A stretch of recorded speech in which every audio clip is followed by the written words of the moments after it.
What's going on, guys? We're back with Chris from New Venture Entrepreneurs, and we're recapping our month of September and kind of doing our weekly show. So, Chris, how you doing?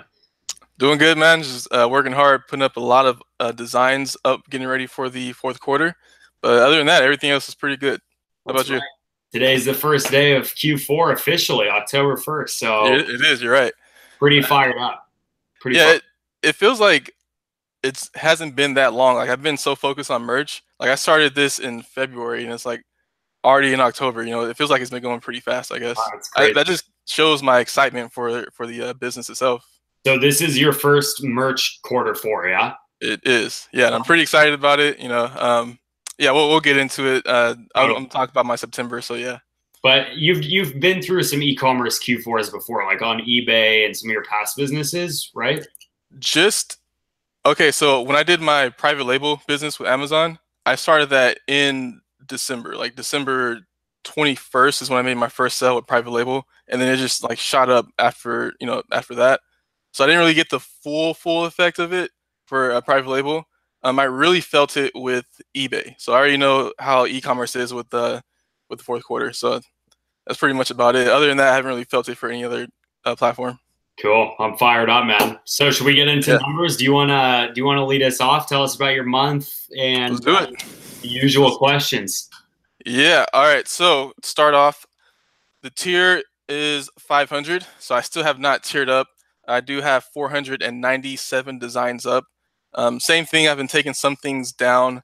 I'm actually going to take another one down probably tonight and upload something else. So I have 497 up. September is, or I sold 49 products for September.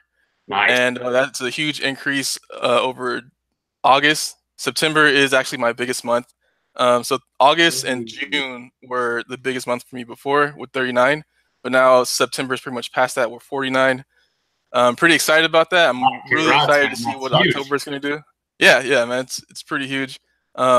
It's not the most in royalties. My biggest month was in June for royalties, but like July, I've been really playing around with like pricing, doing different pricing strategies.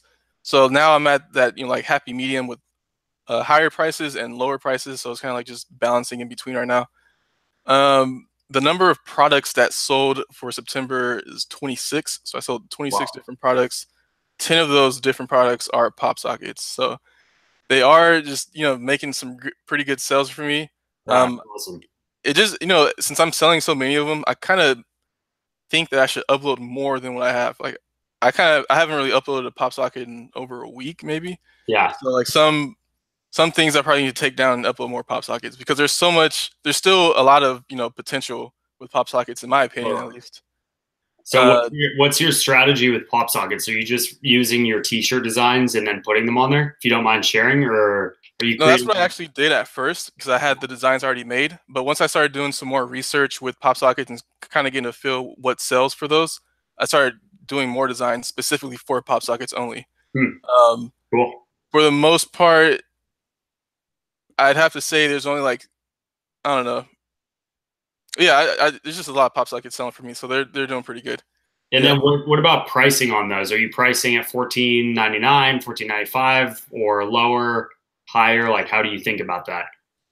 I think just the default $14.99 is a good price because, in my opinion, to me, like that's kind of pricey already. Like something that you just easily put on your phone. I think something like that should be like, I don't know, $10. But yeah, you're not making any money. I don't even think you could price it that low. Like the lowest you can price it at is $11.75 or something like that. Oh, really?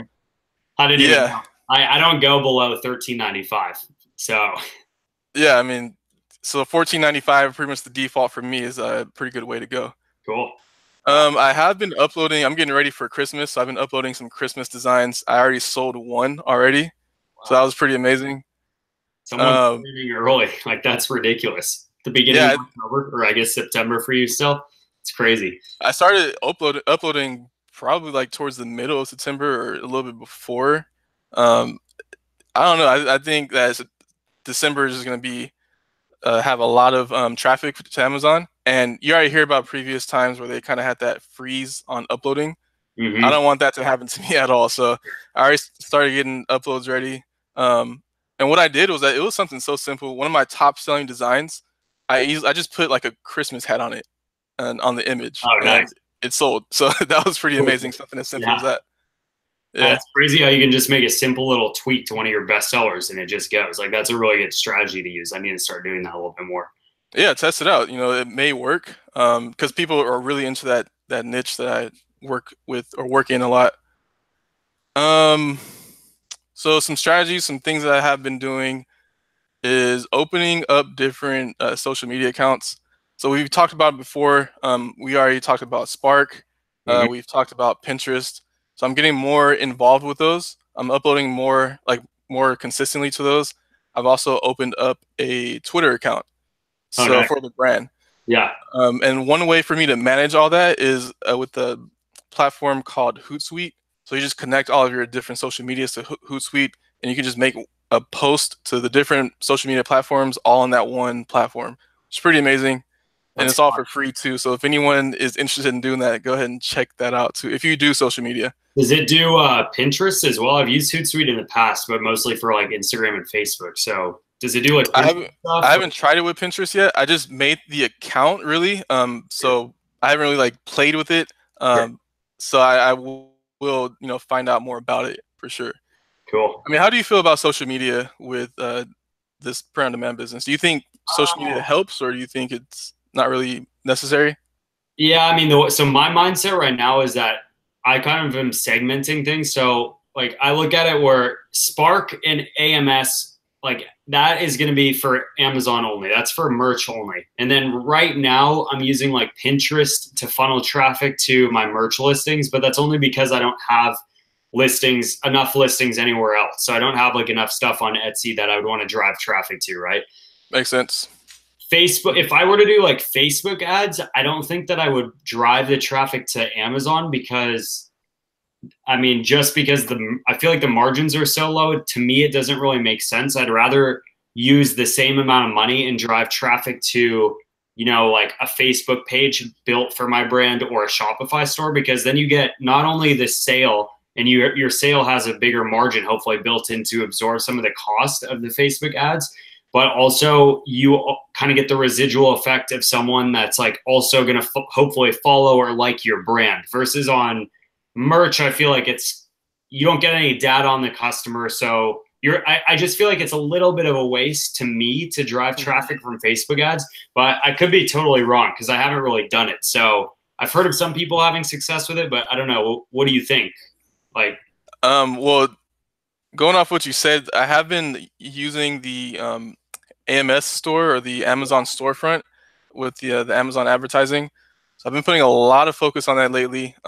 Like all day I've been on it, trying to really structure it and optimize it.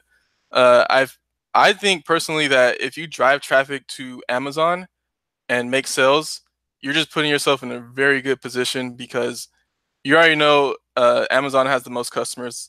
And then when you make sales from that traffic that you got, you're gonna rank your listings better. When you make sales, and so you're getting like the sales from the traffic you're bringing in, and plus since your rank's getting better, you're gonna make more sales because of that as a result. That's just how I feel about it.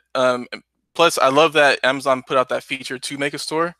I think it's a great opportunity for you to just really drive traffic to one place under like one roof with all of your products. sure. I'm interested to hear about your experience with that because I remember when they first announced that you could like build a branded storefront on, more for like a private label brand or whatever. And at first, a lot of people were excited about it. And then I never really heard any major success stories with that. So I'm interested to see how that converts to something like merch, where I feel like it could work a little bit better. I personally haven't done that yet. I've been playing around with like AMS ads, but I haven't had a ton of success. So yeah, I mean, I'm very interested to hear your story and the feedback. Yeah, definitely gonna keep you updated for sure. I don't know. I'm just really gonna put some focus into it, and then also that you can, or also from that, if it doesn't work out for you, or if you eventually like have success on Amazon, you can just build a store like a Shopify store or WordPress website on its own, and then just change the strategy from driving traffic to Amazon to drive it to your store. But you're already getting that initial traffic build up already. Yeah.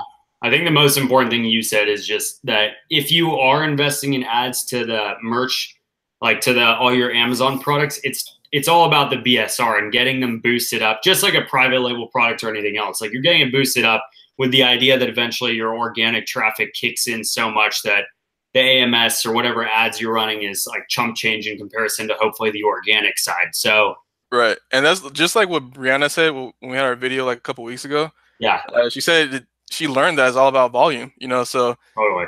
you're getting lower margins on Amazon, but if you're getting more sales, or if you're getting sales, it's gonna boost your BSR, and you'll get more and more sales because of that. Yeah, man. Yeah. Yeah. I think you hit the nail on the head. That's what I've been trying to focus on in my business right now, is just getting as many designs as possible uploaded on merch before I move my focus too much elsewhere. Like I've definitely, as I've alluded to in some of the other videos, been playing around with like eBay and Etsy a little bit, but and I do want to focus more on those. But I think it's just, yeah, it's a numbers game. It's really just getting like more products listed and then trusting that Amazon's going to drive you sales just because there's so many people with their credit cards on file, and you know they know what they're doing. I mean, they really do. So yeah. Yeah. And it was funny when we had our video a couple weeks ago with Shannon and Spencer, how Spencer was saying that he's doing a lot of like scale designs, but he's like, if you've seen his income reports, he's still making a decent amount of money from just doing like scale designs. So I guess it just shows that Amazon really rewards you if you're just consistently uploading. It could be anything, but you know, you can still make sales as long as you're just putting in work. That I still want to ask him about that. The whole Photoshop automation thing. I didn't even know that was like a tool. You remember what I'm talking about? Yeah, vaguely. I kind of remember. Yeah, yeah. Like you set up, I don't know, you set up a design that maybe you're just switching out like, I don't know, a birthday month or something, and then you could have some kind of automation feature. I don't know. That sounds interesting. Yeah, yeah, but I feel like that could be cool. So if anyone who's watching this knows, let us know in the comments below, because I actually really want to figure that out. Yeah. So how has your merch been going for September? Yeah, so I've definitely been putting a lot more focus on it. So I'm still at tier 1000. As of today, I've got 717 live. Ooh, man. Yeah. It didn't work. Well, I just uploaded 30 today, and I'm probably going to do like, I have another 10 or 20 to do tonight. So I've been doing actually a lot of pop sockets. I think I maybe put up another like 150 pop sockets just because, yeah, I mean, one of the things you touched on was just that it's still fairly untapped, and I started to get a few sales there, and my margins I'm making $2.22 because I priced at $14.95. So I'm making $2.22 versus most of my t-shirts are starting around like 82-cent royalty to 157 and then go up from there. So I just feel like it's a good price point. So anyway, but 717 live last month was by far my best month. I did 100 t-shirts sold actually. No way, really? Yeah, but that's amazing. I had 4 cancellations, so really I only sold 96 shirts. That's still a good milestone, though. Yeah, I'm pretty fired up about that. I did have 8 returns, which was painful because I think, let me see. Yeah, I had 8 returns, which, yeah, puts me at a total of 12 returns overall. So last month was like the bulk of my returns, but that's all right. And yeah, the last 7 days, I think the craziest part of that is the last 7 days I did 43 shirts or 43 products. So for the whole month, I did what, 96. And out of that, almost half of them were from 1 week. So I don't know if that's because of fourth quarter or what that is that's kind of coming up, or maybe I'm catching my momentum from some of the work that I put in a few weeks or a month ago. But I'm pretty happy with the month. So as far as like the strategies, I think one of the biggest things that really helped me is that I went back through every single one of my shirts right after I got tiered up to tier 1000. So I had maybe like 550 designs live, and I literally just like went through every single one. And if it hadn't sold, I optimized and like changed pricing, changed bullet points. I actually moved a lot of prices up. So I had a lot of shirts that weren't selling at $12.95, or it was like one of the lowest amounts you could put, I think $12.95. And I moved a lot of them up to maybe like $13.95, $14.95. My mindset was just, they're already at the bottom. No one's buying them. So maybe the perceived value is not there. Right. And, screw it. Like I might as well at least try to get a margin if this thing sells. So I'd optimize the bullet points, move it up in the price. And I've definitely noticed that I have had a bump in sales. So I've had some that used to sell that all of a sudden have come back and sold a little bit more. And so that's one of the big things. And then the other one's just, yeah, focusing a lot on uploading. So I've really been putting a lot of time into research and design, and yeah, just working with my designer a lot more. And part of that's because I knew fourth quarter was coming and I really wanted it to pay off big time. So I just want a lot of stuff up by the end of October. I mean, really by the next, week and a half, 2 weeks, because I want to have time to like optimize in the system and everything. So it's kind of my mindset with everything right now. All right, a couple things. Yeah, light it up. So I want to ask you about your pricing. If you feel comfortable, what is your highest price point that you have right now? And like, what's the highest price point you made a sell at? Yeah, highest price point I have is probably like $18.95, but I don't think I sell any at $18.95. I actually need to go adjust one. There's one shirt that I used to be selling really well, and I moved it up, and I just realized it hasn't sold. Anyway, I'd say like most of my shirts are selling between $14.95 and $16.95, and I've pretty much almost everything's priced above at $13.95 or above. And I think that once you're in like tier 500, tier 1000, you have some more room to justify pushing your prices up. You're not as, I feel like before I got to where I'm at now, like tier 100, I was pricing everything at the bottom of the barrel just because I wanted to get the volume. And now at tier 1000, like you were saying, it's the volume game. So I know I have 700 designs up. So I'm a lot more likely to get sales just because I have the numbers and the exposure. So I might as well move my prices up and try to at least get a little bit of capital to kind of have some more money to pay for ads and experimenting and paying my designer and all that stuff. So that's my mindset right now on pricing, but I should be better at it. I really need to start doing more of the research on like how the market's working. You know what I mean? No, I mean, I think it's always good to test things out, even if you know that you'll make sales at $17.99, I guess, or you said $16.95. If you get a funny feeling about a shirt design and you think it may not sell at that price point, it's okay to like test it out at a lower price point. I think you should always just test. That's my main thing. It's always okay to test. What do you do for pricing though? Like, are you going off like the market? Are you still pricing low, trying to get out tier 500? Like, now that's the reason why I brought it up, because I finally made a sale. Like, I was just testing this price point out. I priced a shirt at $17.99, and I made my first sale like a day or two ago. So that just like really got me in the mindset of I can make sales at $17.95 or $17.99, and then like it just a switch went off in my head. Like from now on, I'm just gonna upload and price my shirts at $17.99.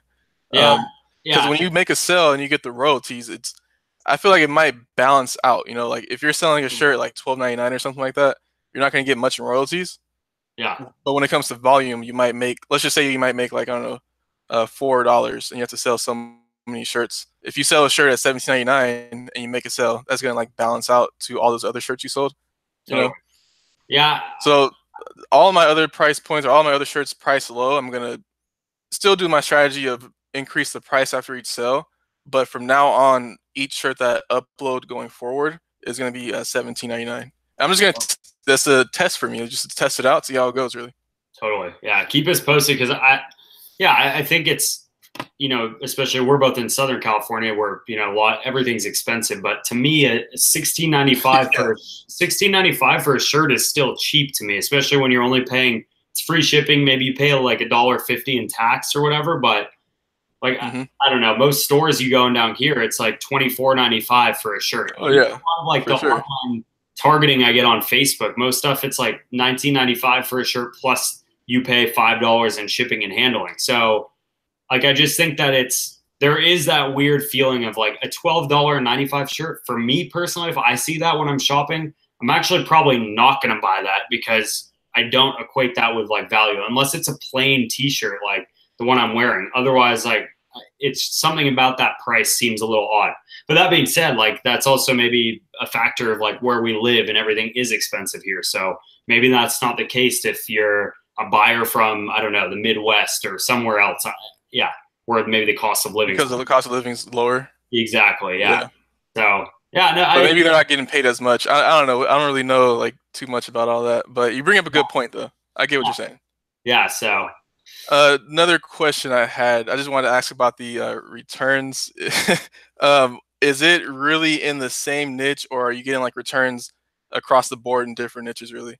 it's Or very is it like one shirt specifically? yeah. It's I think so. I got 8 returns, and I think let's see. I want to say like 4 of them were from different shirts, but then I want to say like 3 or 4 were from either the exact same shirt or the exact same niche, which is super weird because I don't really know exactly. Like the design quality looks good, but maybe I need to buy a shirt because it was just weird. It was like someone bought 2 of them and then returned 2, and then 2 separate other people bought 1 more each and then both returned those. So like 3 people returned the same. I think it was the same shirt. So I don't know. I mean, it's definitely painful to get the returns. I'm not going to lie. And they don't have any reviews on them? I don't think this shirt does. I've been starting to go look at my reviews, and I think most of my shirts don't have any, but I've noticed some. Yeah, I don't know. That's a good question. I'm pretty sure I went and looked, and it didn't have any reviews or anything. But yeah, To be honest, that's something I got into the habit of doing now. So after every week, I'll just go through the list of all the products that sold, and I'll just click them to go to the product listing to see if they got any reviews, because it really sucked. Like after those, like I told you the last time, I got a 2-star for 2 of my shirts. Yeah, I was like, man, I can't have this. yeah. So yeah, now I'll just click on all my solds for the week and see if I got any reviews. And then that one shirt that I'm really like butthurt about, it was really my top seller in May. I sold 28 of those in May. Like that was my top selling shirt. And I'm just so hesitant to take those down. I really don't want to. Right. Because it already has like its history. Yeah. I'm still making like a few sales here and there. Definitely not as much. So I mean, it's still making sales, which is a good thing. I think that when the traffic comes, or fourth quarter, people will still buy it. I don't know. I just don't want to erase all that history it has, I guess, Totally. Yeah. I mean, that's tough. So remind me that it has 1 review and it's for 3 stars. Was that what this is? I have 2 shirts. Both of those shirts were like my top sellers. Yeah. Both shirts now have a 2-star review on each. That's so frustrating. So in the first one, the customer said that it was kind of like blurry or fuzzy. Yeah. And the second one, which was in all Spanish, said something along the lines of like the image on Amazon looks better than in person, or something like that. Interesting. Yeah. I wonder if you can get them removed and use the. I've been thinking about that, like contacting Amazon, because if it's blurry or fuzzy, is that really my fault? Or yeah, you might be able to get away with the whole like, Amazon will wipe the reviews off if it was their fault. Which merch is kind of weird. Like technically, I mean, we make the design. So if the design was blurry, but if you uploaded a clean, clear design and none of the other people that bought it had issues except for these 2, like to me that sounds like it was something Amazon did with the printing, right? But I don't know. Might be tough.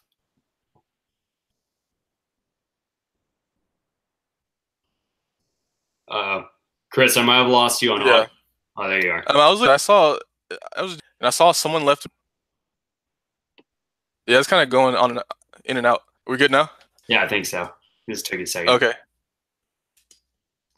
What were you saying now? Sorry about this, guys.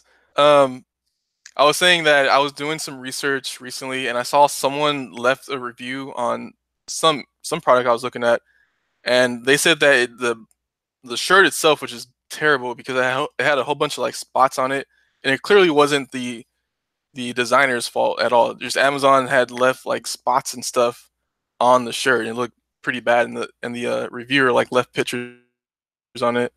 It is Amazon's fault. It's not our fault sometimes, So I should look into that and see if I can get those stars, those 2-star review removed.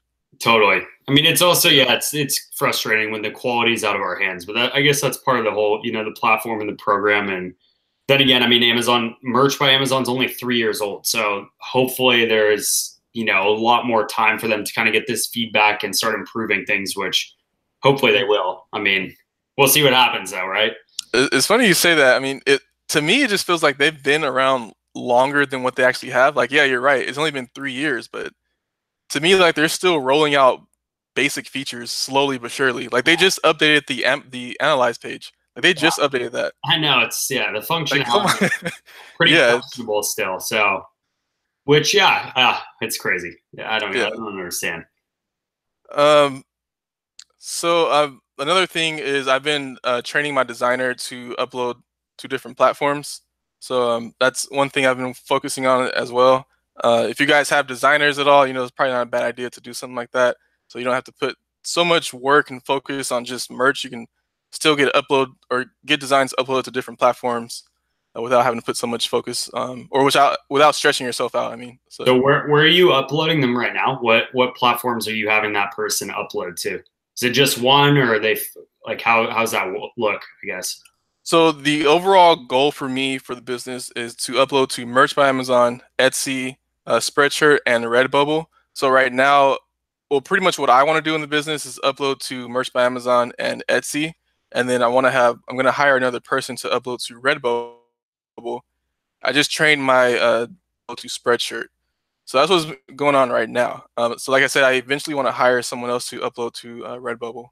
Dude, that's huge. I need to get on that. I really do. I just said I was going to focus on Amazon, but I just keep thinking, wow, I have 600 plus 700 designs. I'm like, I need to get those out on the other platforms. Even if that only scrapes in, an extra 20 sales a month, like that's still significant, right? It's like, well, I made my first sale on Redbubble, and it was pretty low. It was only like 13 or 15 cents or something like that. But it's something. It shows that it works, Yeah, totally.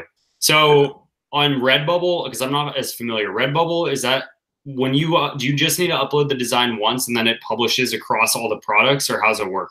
Yeah, just like that. It populates on like the different types of shirts, like the V-neck shirts, and they also have like posters and wall art, mugs, coffee mugs, a whole bunch of stuff. I think there's socks in there as well. So you just upload the image, and then it will automatically populate on all the different products, just like that. All you have to do is just put in the description, and they have something called tags, which is kind of pretty much considered like keywords. Sure.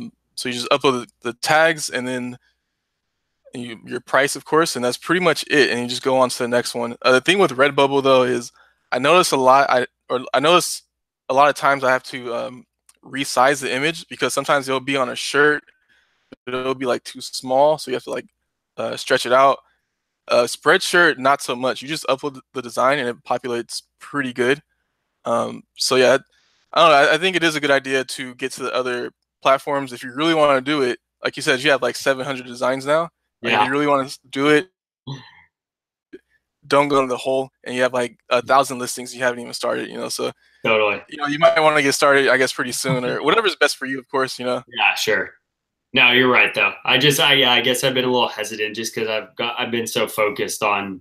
I just want to get all my slots filled for Q4, and also I do want to say one thing on quarter Q4 because I did see someone in one of the Facebook groups that posted like today's. First of all, we're recording this. It's October 1st, right? Right. So someone posted in one of the groups like, "Wow, like horrible start to Q4," and posted like they only sold one T-shirt or something. And I just want to like reiterate for anyone that hasn't gone through an e-commerce Q4 that it's really not like October is not right. Like, my experience, October is not big. But then all of a sudden November it's like 2x your normal sales, and then again for me last year it was like my December was 4x my normal sales. So I don't know. I just thought it was funny that that person was like freaking out that it's not like the customers aren't thinking like, oh, today's the first day I can go buy stuff for Christmas. Right. No, I don't know. No, I totally agree. I mean, just because it's the start of the fourth quarter doesn't mean it's going to like just pop off just like that. Like to your point, November was my biggest month last year when I was selling on eBay. So, don't expect things to just start popping off in October, especially in the beginning. Totally. I only made one sale today, so I'm not mad about it at all. Yeah. I don't know. I guess people keep hearing about, oh, Q4 is going to explode your business and all that. I guess they want it to happen like immediately, but it doesn't work like that. Yeah, man, it's tough when you see all these other people posting their numbers up. So it's just a good reminder, like everyone's on their own path. So just do what you can and kind of keep your head down and keep working. I think that's the moral of the story. Yep. What we got? We got anything else? I think I got everything off for September. I'm just really happy that it was a bigger month for me. Yeah. Hoping that October is going to be even bigger, and then so on and so forth. I'm glad where the business is moving. I was I'm gonna just say, excited for the future overall. like, look at where we've come since like 2, 3 months ago. Like the numbers are, drastically up. We're tearing up. Like we're going into Q4. We're connecting with all these awesome people out there. So yeah, I'm just like pumped for it's just compounding. Like things are just going to move up from here. So yeah. Yeah, and what's funny is I'm actually going through a process of, I guess you could say, liquidating my eBay business because to me POD does take a lot of like energy and focus. Uh-huh. And I don't know, I have a lot of stuff in my apartment, I guess, so I don't really want to deal with just having physical inventory. I guess I got spoiled with POD. Yeah. So I'm putting everything in my eBay store on auction, getting all that stuff out there, and then like Bro. my main focus now is just gonna be POD because I enjoy it a lot. Like the whole research process, I love it. Right. Figuring out what people are interested in, I love all that. The whole aspect of like growing a business, hiring people, I love all of that. So Yeah. POD is just pretty much what I'm gonna be focusing on going forward. It's just so simple. I mean, it's so simple, and the money is there. It's simple but challenging. Yeah. It's a good challenge. Yeah, it's a really good challenge. I mean, you're literally learning everything from product research, all these like really like important e-commerce related skills you get without the risk of having to buy inventory and all this stuff. So again, I think it's not just a great starter e-commerce business, it's a really great starter e-commerce business, but even beyond that, like you still can make some serious money on the platform from what we've seen with, a lot of the other sellers, and we're slowly inching our way up there, but making progress. So, Yep. yeah, cool, man. Well, I'd say that sounds like a good show. We've got some exciting guests coming up soon, so everyone who's watching, get excited. And yeah, do you want to mention anything else before we kind of close this one out? I don't really have anything. If you guys want to, check out my channel, go ahead and subscribe to my channel, and I also have a Facebook group as well. So I'll leave all the links in the description for the Facebook group. And it's pretty much it for me. Cool. Yeah, I think I'm the same thing. You guys can find, if you're watching this on my channel, a link to Chris's channel and Facebook group down below and everything else. So yeah, I think we're good. Yeah. Yeah, you want to close this out? Oh, my bad. All right. So thank you guys for watching, and I'll see you guys on the next one. Peace.